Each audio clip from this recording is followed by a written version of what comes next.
وقتی که آیت آمد و انذر عشیرتک الاقربین، محمد صلی الله علیه و سلم، خدا خطاب دارد از جات خیز، اولین ترس، اولین دعوت را از اولاد خودت سر کن.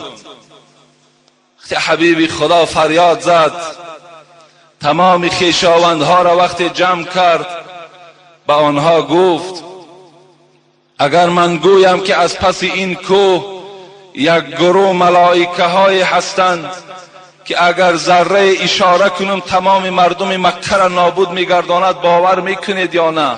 گفتن همگی باور میکنیم، زیرا محمد صلی الله علیه و سلم تو در عمر خود هیچگاه دروغ گفتگی نیستی.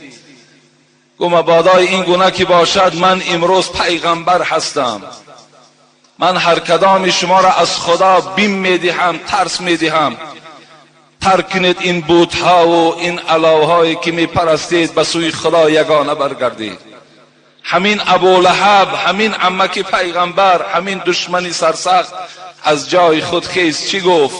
تبا لک سائر الیوم لهذا جمعتنا.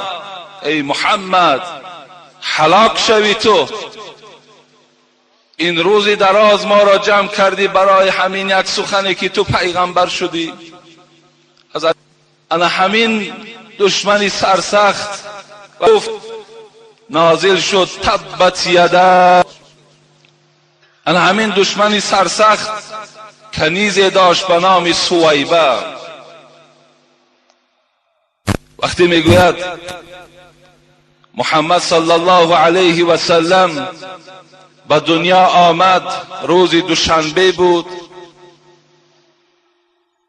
در خانه برادر ابولهب عبدالله پدر پیغمبر.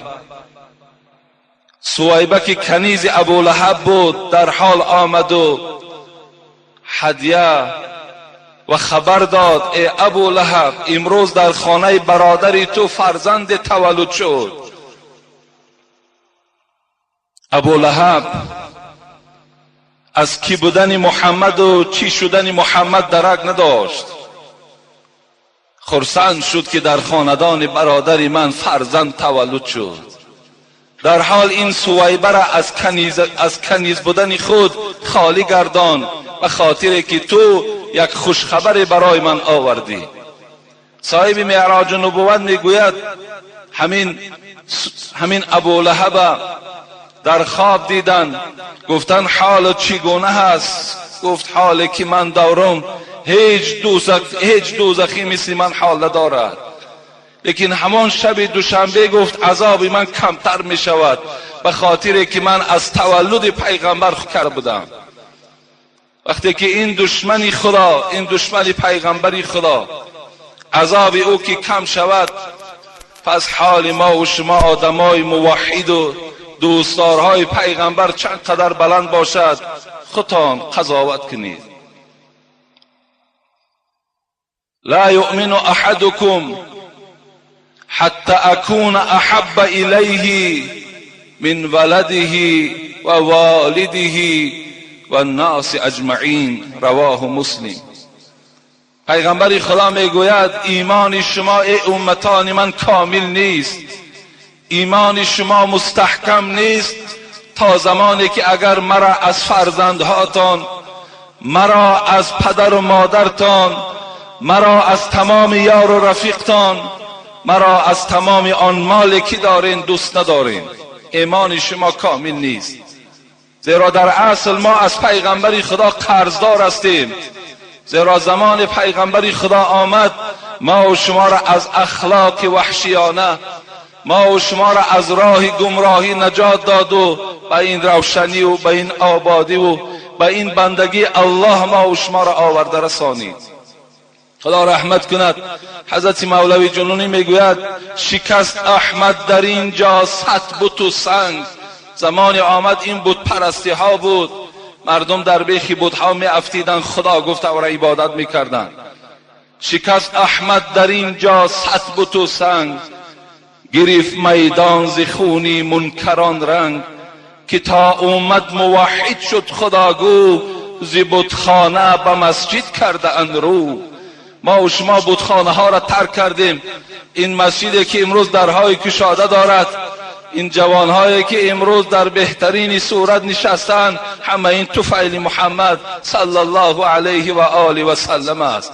ما باید دوست داریم، باید از او ما دفاع کنیم. باید که البته آن دینی که حقی که خدا به واسطه محمد به ما و شما رسانید، در همه جا باید حمایتگر باشیم. جان ما را برای قرآن و جان ما را برای اسلام و جان ما را برای محمد هر زمان باید که تسلیم کنیم. حبیب خدا چی میگوید؟ مثلی و مثل الانبیاء کمثل رجل بنى دارا فاتمها و اکملها الا موضع اللبینه. حبیب خدا مثال آوردن، مثال من گفت و مثال تمام پیغمبرهایی که هست به منزله یک مردی که خانه بنا میکند به منزله همون است. فاتمها و اکملها، یک مردی که خانه را بنا میکند، پر تیار میکند، بهترین نقش و نگار میکند، الا موضع لبینه. حبیب خدا گفت مگر یک غیشت، یک جای غیشت خالی هست، دیگر قصر هیچ جای عیبش ندارد، هیچ کمبودی ندارد.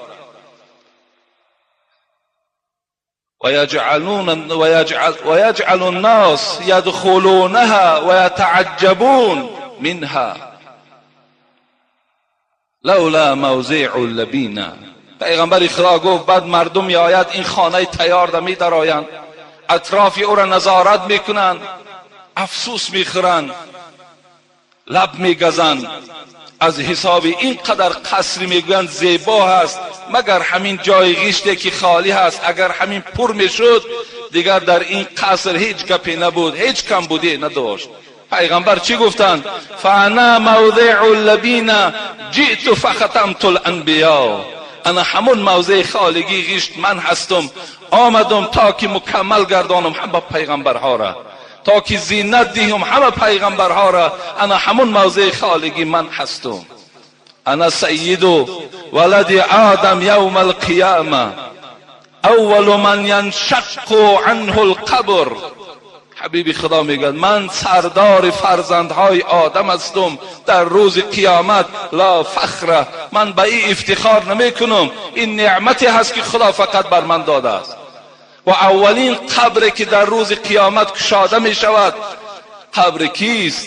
حبیب خدا گفتن قبر من است.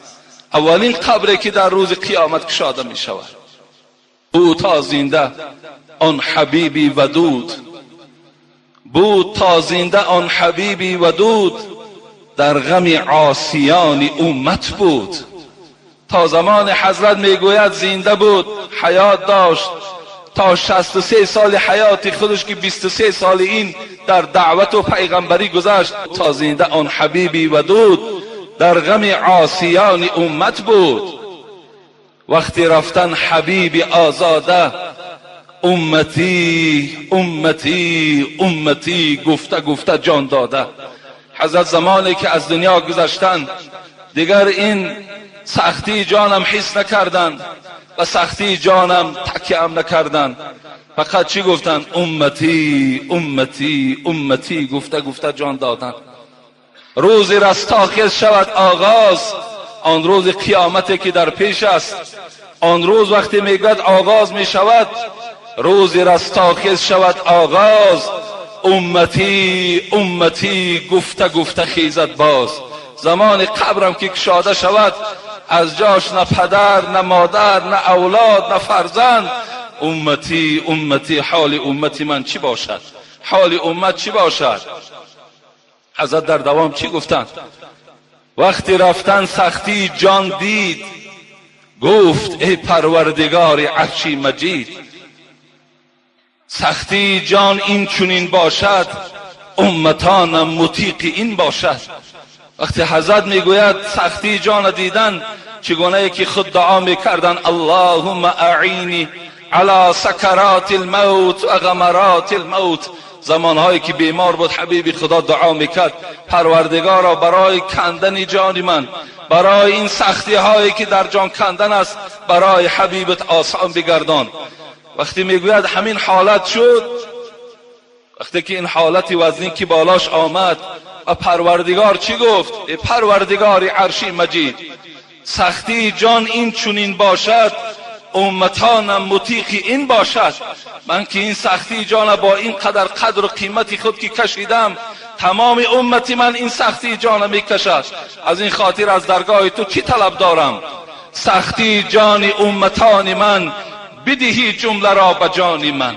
پروردگارا من از تو فقط طمع دارم، فقط زاره و تولا دارم که هر سختی که در جان من است همیشه پروردگارا از امتی من کنده و در جان من بگذار. این بود غمخواری پیغمبر خدا نسبت هر یک امت. امتی که امروز پروای سنت حبیبش ندارد، امتی که امروز تکیه بر سنتش ندارد، و حضرت باشد تمام عمر به گریه و تمام عمر به زاره به سوی پروردگار که امتی مرا خار نگردان، امتی مرا ذلیل نگردان، امتی مرا در روز قیامت شرمنده نگردان. ای پروردگار چی گفت؟ اذن لا ارضا و واحدا من امتی فی النار. پروردگار گفت با عظمتیت قسم، از تو راضی نمیشم تا زمانی که یک امتم در آتش دوزخ باشد. من از تو راضی نمیشم، از تو راضی نمیشم. نماند به زندان دوزخ اسیر، کسی را که باشد چنین دستگیر. حضرت سعدی بیهوده هم نگفته نماند به زندان دوزخ اسیر، کسی را که باشد چنین دستگیر. نماند به عصیان کسی در گرو، که دارد چنین سیدی پیش رو. الحمدلله پروردگارا به سوی هزارها شکر میکنیم که ما را چنین پیشوا دادی، چنین معلمی با غیرت دادی. خدایا غیرتی او را، جسارتی او را در دل همه ما امتان جایگیر بگردان. آمین یا رب العالمین. انشاءالله ما خدا خواسته باشد در باب این محبت پیغمبری خدا، در باب عاشق بودن بر محمد صلی الله علیه و سلم انشاءالله یک روز اعلان میکنیم، صحبت ها میکنیم. من برای شما فقط یک عشق مالک ابن انس گویم که صاحب مذهب بودن. حضرت مالک ابن انس میگه در مدینه منوره حیات به سر میبردن، صاحب مذهب است، مثل مذهب ما و شما ابو حنیفه رحمت الله علیه. میگوید هیچگاه از مدینه بیرون سفر نمیکرد. گفتن چرا از بیرون از مدینه نمیبرایی؟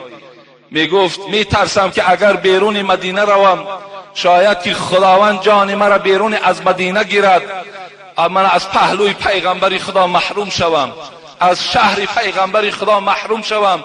برای همین تا مردن برای من سفر کردن حرام است. گفتن این عشق بینید، این عاشقی را بینید. حضرت در کوچه های مدینه میگوید قدمهاش میگذاشت و در هر یک قدمش چی به خیالش میآمد که شاید که همینجا قدم پیغمبر باشد و پاش میگوید بالای همون قدم میگذاشت. میگوید قسم به خدا، میگوید امام مالک ابن انس، هر شب پیغمبری خدا را در خواب میدیدم، هر شب. چگونه عاشق ها بودن.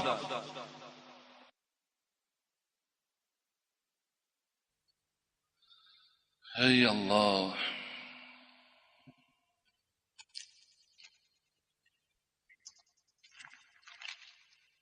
سوال ها را انشاءالله من جواب میگویم و بعدا خدا خواسته باشد جمعه آینده در باب خیر و احسان و فضیلتش. زیرا بعضی بیچاره های کرفهم، بعضی بیچاره های حسد و حاسدان و بخیل ها، بیچاره هر گونه آوازه ها و دروازه ها تا کجاهای برده رسانیدن، گویا که حاجی میرزا زیدی صدقه باشد، گویا حاجی میرزا صدقه را من میکردگی باشد، دیگر نمیابن، کمبودی نیست، باید که یک کمبودی یافتن در کار. چگونه من مقابل قرآن سخن میگویم، چگونه من مقابل احادیث پیغمبری خدا سخن میگویم، زمانی که پیغمبری خدا میگوید والذی نفس محمد بیده ما نقص مال عبد بالصدقه. قسم به الله میگوید پیغمبری خدا که اگر امتی من در راه الله صدقه کند مال او کم نمیشود. همون بیچارهایی که حسد دارن به خدا قسم متن یک حدیث از یاد نمیدانند، متن یک حدیث از یاد نمیدانند. از حدیث هم دورن بیچاره ها، از علم هم دورن بیچاره ها. فقط یک حسد، بخل و کینه و در دلشان جا کردن، قریب که از دین میبرایند، از حساب حسدشان درک ندارند.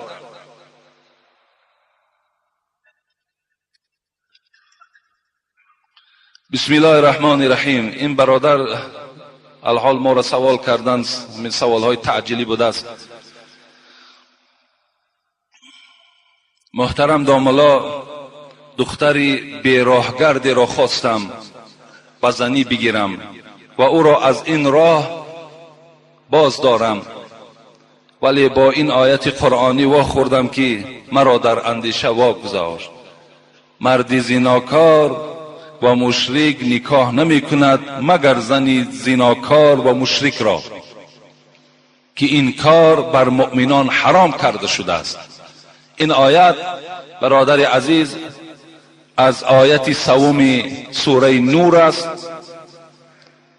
که خداوند در این آیت البته آشکارا واضح گفتگی هست که مرد زیناکار زنی زیناکار را گیرد، مرد مشرک زنی مشرکه را گیرد. لیکن این آیت را آیت 32 همین نور باز منسوخ کردگی هست.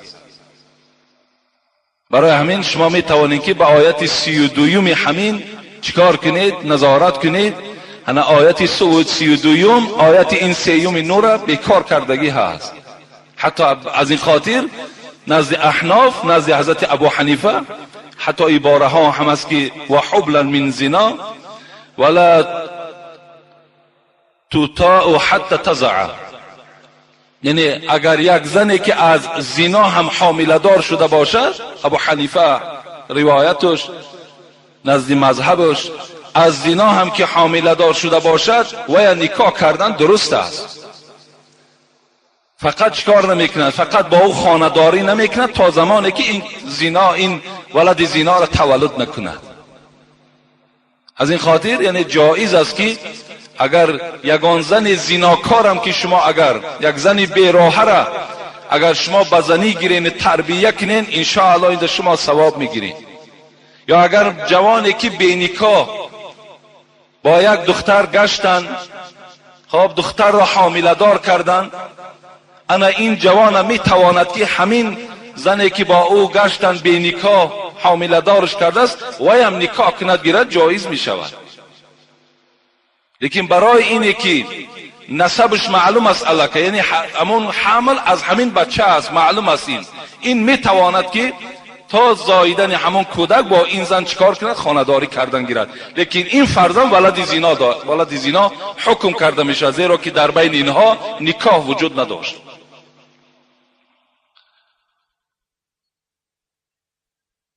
داملای شیرین سخن، این برادرش از ناحیه واسه بوده است. فیته‌های مگنیتوفانی که در آنها سرودهای سرایندگان ثبت شده است، در نظر دارم اودیو مگنیتوفون را، و همچنین فیته‌های ثبت شده کلام الله با تفسیرش، امر معروف از جمله با صدای شما را میفروشم. کاری خوب میکنم یا بد؟ من برای همه شما برادرای عزیز تا امروز الحمدلله که از آیت قرآن بیرون نشدم، تا امروز از احادیث های صحیح پیغمبر خدا بیرون نشدم. باز میگویم خداوند در قرآن در سوره مؤمنون میگوید قد افلح المؤمنون الذين هم في صلاتهم خاشعون والذين هم عن اللغو معرضون. خداوند چی میگوید؟ به تحقیق نجات یافت کدام مؤمن، کدام مسلمان نجات یافت؟ همان مسلمان هایی که در نمازشان خاشع هستند، در نمازشان ترسننده هستند، نماز از برای الله میخوانند، نماز آهسته میخوانند، نماز با رکوع و با سجده های ملایم میخوانند. اینها گفت نجات یافتگی هستند. زیرا من دیروز در یک معرکه بودم، فرخار، اونجا ما را سوال کردن که همین نمازی که تیز خوانده میشود آیا در همین یگان وعید است، یگان خبری در قرآن آمده است؟ انا در زیر علمین تفسیر آیت قرآن مفسران میگویند که نماز باید که خاشعانه باشد، نماز باید که با ترس باشد، نماز باید آهسته باشد. زیرا من برای شما حدیث ابو سعید خدری را گفته بودم، خود صحبتی وی است، این صحابه پیغمبر است. وقتی از یک نفر پرسید، نگاه کرد که بسیار نماز تیز میخواند، رکوعهای تیز دارد، سجده های تیز دارد. حضرت ناراحت شدن صحابه پیغمبر، زیرا وی نماز پیغمبر با چشم دیدگی بود. فریاد زد گفت کم تصلی هذه الصلاه. برادر عزیز گفت این نمازی که الحال خواندی چند سال شد خوانده ای ساده ای؟ منذ 40 سنه. گفت ای ابو سعید 40 سال شد که این گونه نمازی تیز میخوانم. حضرت چی گفتند؟ مثل ما ترسیدن یا مثل ما رعایه کردن؟ نه، اونها رعایه نمی کردن، اونها نمی ترسیدن، اونها هم تا آشکارا می گفتن. گفتن ای جوان ما صلیت منذ 40 سنه. گفتن قسم به الله، گفتن تو 40 سال نماز نخواندی. لو مت على غیر فطرت محمد صلی الله علیه و سلم. اگر تو با همین نمازت از دنیا میگذشتی حتی تی در دین محمدی نبودی. این سخن ابو سعید خدری است. در دوامش چی گفتن؟ خداوند باز کدام مومن ها نجات می‌یابد؟ والذین هم عن اللغو معرضون.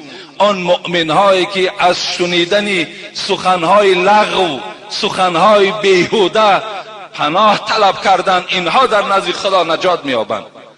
اگر همون سراینده ای که سخنهای بی معنی دارد، شعرهای دارد که از تربیه بیرون است، اخلاق جوانها را ویران میکند، این گونه سرودها را گوش کردن ما و شما سبب نجات ما و شما نیست. زیرا که این السمع والبصر والفؤاد كل اولئک کان عنه مسئول. خداوند در قرآن میگوید یقین دانین چشمهاتان، گوشهاتان، دستهاتان، پایهای شما در روز قیامت از حیات شما نزد من اخبار میدهند. در کدام راه سر شدن اخبار میدهند. شما خودتون خلاصش برارید. دیروز ما در یک معرکه بودیم، بسیار یک صحبت عجیب شد و حتی یک برادر خیلی قیمتی ما عجایب یک سخنی گفتند در همون سرودهای بی‌معنیی که بعضی سراینده ها می سرایند تماشا کنین. گفتن همون معرکه در فقط زنک میماند و کودک، دیگر هیچ کس نمیماند.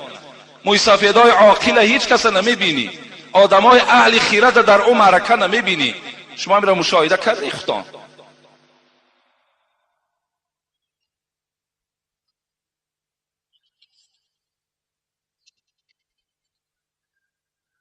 در مغازه‌ای که سودا میکنم اینش از خاولین بوده است. چپته های بردناک و بی برد تشکیل کردند و میفروشم، یعنی اسپرینت. این کاری من به قمار وابستگی دارد یا نه؟ اگر گناهکار شده باشم چیکار کنم؟ اعوذ بالله. عزیز الله، این برادر عزیز الله نام داشته است. یعنی اسپرینت اینا را از روی نقطه نظر اسلام هر چیزی که برد و باخت داشته باشد وای به قمار آمیخته است. آیا از حساب قمار حساب کرده می شود؟ یعنی به قمار البته به البته وابستگی دارد و خداوند در قرآن هم همه ما و شما را از خوردن عرق، از قماربازی، آیتی که من در باب عرق برای شما صحبت کرده بودم، از قماربازی، از عرق نوشی، از بت پرستی، از فالبینی که اینها را پروردگار در قرآن حرام گفت، پلید گفت و ما و شما را گفت اگر از اینها دوری جوید نجات میابید. اینم از همون جمله چی هست؟ جمله قمار هست. السلام علیکم و رحمت الله و برکاته. داملای محترم، کودک میده را 4-5 ساله را گفتن بسم الله را و سوره را یاد دهی اوبال است. میگویند که اوبال است چون که به عقل هست، یا پسر یا دختر. نه، بلکه امروز الحمدلله 5 ساله بچه حافظ قرآن است، 5 ساله دختر امروز حافظ قرآن است. اینا را هر کدام شما، پیغمبر خدا چی گفتن؟ اولین کلمه که به زبان کودک باید رانده شود این چی است؟ لا اله الا الله محمد رسول الله است. اینا باید امروز ما و شما به نهایت دور شدیم. امروز لبی دسترخوان دمی نشینیم فقط ملاها را غیبت میکنیم. امروز لبی دسترخوان دمی نشینیم غیبت همسایه ها را میکنیم. یک توده فرزند داری، 9-10 فرزند. تصور کن که تو 9 تا بلا به سر خود آوردگی هستی اگر از عهده اینها نبرایی، اگر اینها را تو تربیت کردن نتوانی. اینها را نزد دسترخوان که نشستین، فرزندهای چی دخترتان باشد چی بچه هاتان باشد، نصیحتشان کنید. همین از رحمتی پدرم در آوان خوردیم از یاد کرده بودم. یعنی آن سوره های را که شما در خردی از یاد میکنید وای در سر شما نقش میبندد، مثل نقشی در سنگ است، وای هیچگاه گم نمیشود. این سوره هایی که شما در سین و سال بلند الکی از یاد میکنید، این از یاد شما در او میرود. از این خاطر کودکان را در همون خردی تعلیم دهید، به اسلام نزدیک کنید، با محمد صلی الله علیه و سلم شناس کنید. این ماه مولود است. در لب دسترخوان که نشستی بچم میدانی که همین ماه محمد تولد شدن صلی الله علیه و سلم است. محمد پدرش عبدالله نام داشت، مادرش آمینه نام داشت، فلان قزن داشت، 6 تا فرزند داشت، فرزنداش اینا بود. آمدن محمد صلی الله علیه و سلم به دنیا از این وظیفه ها عبارت بود. گفته اینا را به فرزندان تعلیم دهید. این اوبال نیست.